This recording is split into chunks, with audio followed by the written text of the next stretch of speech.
लो, तुम्हारे लाडले बेटे राज का फोन भी आ गया। इतनी रात को सब ठीक तो है? राजा बेटा सब ठीक तो है? ओ माँ, आप तो जरा सी बात में घबरा जाती हो, इसीलिए मैं जल्दी फोन नहीं करता हूँ।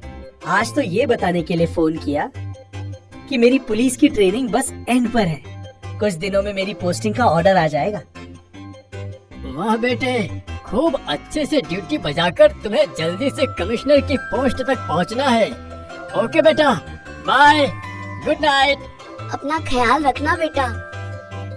अब तो बेटा पुलिस में भर्ती हो जाएगा।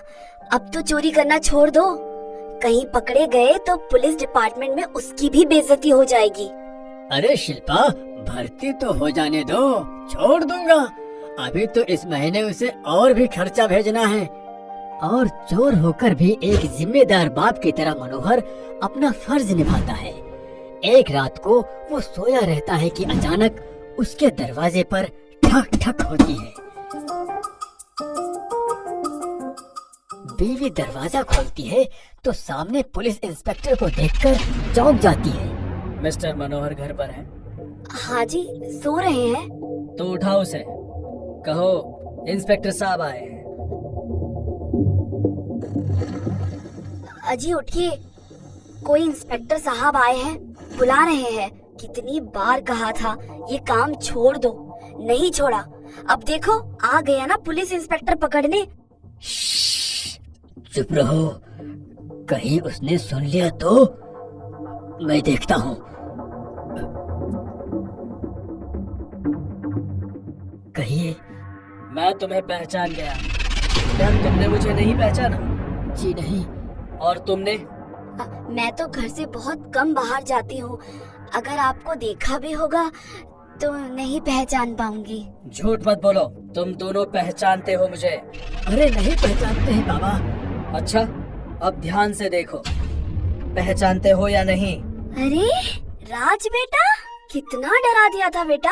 अब आप दोनों को किसी से डरने की जरूरत नहीं है माँ। आपका बेटा पुलिस इंस्पेक्टर बन गया है और मेरी पोस्टिंग इसी शहर में हो गई है। सच? मेरा बरसों का सपना पूरा हो गया। अब बहुत मेहनत करके तरक्की करते हुए पुलिस कमिश्नर बन जाना बेटे। हाँ। दूसरे दिन इंस्पेक्टर राज परेशान सा ड्यूटी से लौटता है। ये देखकर उसकी माँ उससे पूछती है, क्या हुआ बेटे? माँ, शहर में कच्ची शराब पीने से कई लोगों की मौत हो गई है। अरे ये तो यहाँ हमेशा ही होता रहता है बेटे। हाँ, पर मुझे उन शराब की भट्टी चलाने वालों को पकड़ने के लिए कहा गया है, पर समझ में नहीं आता कि उन्हें कहाँ ढूंढूं। कोई भी उनके बारे में नहीं जानता। वो सब बाद में सोचना बेटा। चलो खाना खा लो। मुझे पता नहीं था तुम अभी आ जाओगे। मैंने अभी अभी खाना खाया है। तुम खाओ, मैं जरा वॉक करके आता हूँ। हेलो इंस्पेक्टर राज। कौन? शहर के किनारे बने जंगल में दूर से गिरते दिखाई देते झरने के पीछे घनी झाड़ी में कच्ची शराब की भट्टी चलती है। वहाँ झरने की तरफ से नहीं, शहर के दूसरी तरफ की घनी झाड़ियों से पहुँचा जा सकता है, जहाँ आम इंसान जाने की हिम्मत भी नहीं करता। आप कौन? दूसरे दिन सारे कच्ची शराब की भट्टी चलाने वालों की गिरफ्तारी हो जाती है। पूरे शहर में टीवी, न्यूज़पेपर्स में इस बात का चर्चा हो जाता है।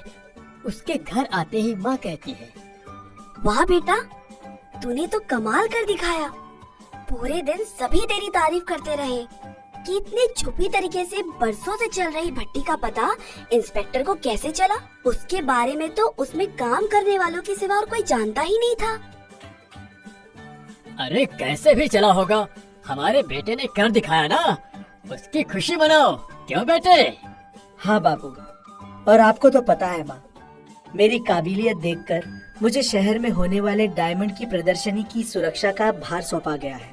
मैंने भी डायमंड की सुरक्षा के लिए इतना कड़ा बंदोबस्त किया है कि मक्खी भी डायमंड के पास पहुंचते ही पकड़ी जाए। इसके बावजूद भी डायमंड चोरी हो जाते हैं। ये देख बेटा टेंशन में आ जाता है। माँ भी बेटे को दुखी देखकर टेंशन में आ जाती है। समझ में नहीं आता माँ, इतना कौन सा शातिर दिमाग वाला चोर है जिसने इतनी कड़ी सुरक्षा में भी डायमंड की चोरी करी। अगर मैं ये केस सॉल्व कर लूंगा तो मेरी तरक्की के चांस है, वरना मुझे कहीं उजाड़ जगह पर ट्रांसफर कर दिया जाएगा जहाँ खाना पीना भी मुश्किल से मिलेगा। ईश्वर पर भरोसा रखो बेटे, सब ठीक हो जाएगा।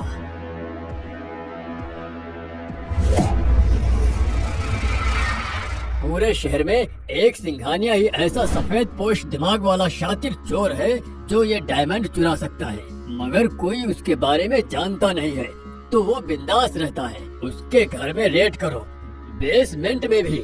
आज तक शहर में हुई हर बड़ी चोरी का माल मिल जाएगा। लेकिन तुम हो कौन? और सचमुच इंस्पेक्टर सिंघानिया साहब के यहाँ रेड मारकर बेसमेंट से कल के डायमंड्स ही नहीं, आज तक हुई हर बड़ी चोरी का माल जब्त कर लेता है, तो पुलिस के बड़े बड़े ऑफिसर चौंक जाते हैं। कमाल है मिस्टर राज, जो काम आज तक कोई नहीं कर पाया, इसका पता खुद मुजरिम के घर वालों को नहीं था, उसका पता तुमने लगा लिया। I am proud of you. Thank you sir. Police department ही नहीं, इस बात से शहर के मुजरिम भी परेशान हो गए हैं कि उनके गुप्त अड्डे भी रेड मार मार के एक एक करके बंद होते जा रहे हैं। भाई, ये जादू तुम कैसे कर लेते हो? हाँ? बस सर, आपकी ट्रेनिंग का नतीजा है। यहाँ लॉकअप में बंद सिंघानिया अपने आदमी से कहता है, सिंघानिया जेल में है तो क्या हुआ, सिंघानिया फिर भी सिंघानिया है, वो जेल से भी अपना नेटवर्क चला सकता है। नजर रखो, कोई तो है जिसे जुर्म की दुनिया का पूरा पता है, वही इंस्पेक्टर को सारी इंफॉर्मेशन देता है, वरना इस शहर में आया नया नया इंस्पेक्टर इतना सब कुछ कैसे जान सकता है। जाओ, शहर के सारे लोकल फोन बूथ पर नजर रखो।